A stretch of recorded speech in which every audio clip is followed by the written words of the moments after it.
If you're wondering, Leah, wait a second, was that a syringe you were holding up? You would be absolutely correct. And I'm going to show you how I use this thing in my shop, and I always carry one in my toolbox as well. And I'm going to tell you all about it coming up next.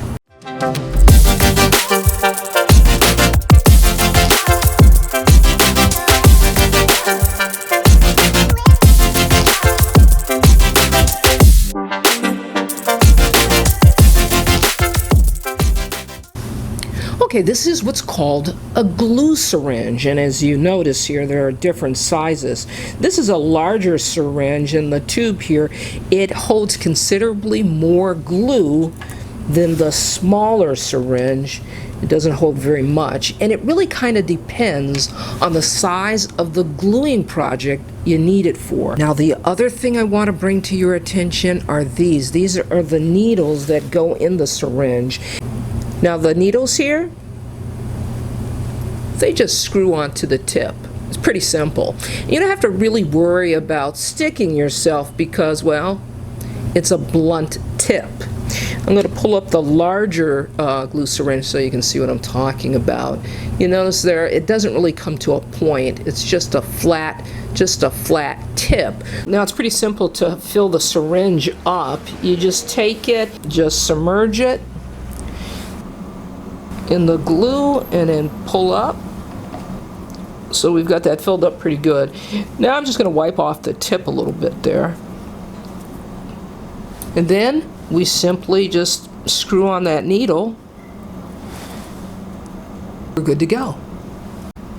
So here we have a project that I'm working on, and the veneer has separated, and it's quite a bit of veneer that has separated, and I don't want to take the risk of damaging the veneer more than it's already damaged.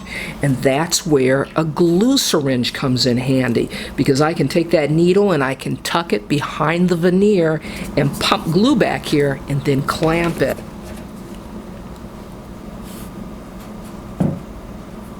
Now, this is where a glue syringe really shines when it comes to carpentry work. It's those tight areas where you don't know how you're going to get glue in there to make the repair.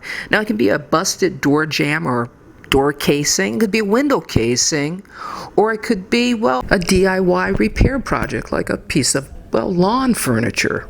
Now, when I'm repairing a narrow, tight crack like this is what I like to do. I like to take a pick, and I like to place that pick in the crack as best I can. Now what I do is I use the pick here just to open it up a little bit. It's opened up the crack just enough for me to take a syringe here. This is one of the fine needle syringes, and just insert it in the crack like so, just like that. Now we're going to fill this crack with glue, and we're going to place a clamp on it.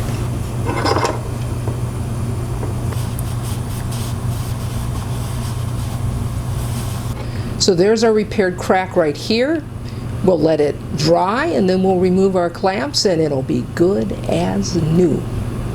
Now I'm going to place a link in the description below to these glue syringes, so, well, you can check them out for yourself. This is Leah saying you can do this. See you next time.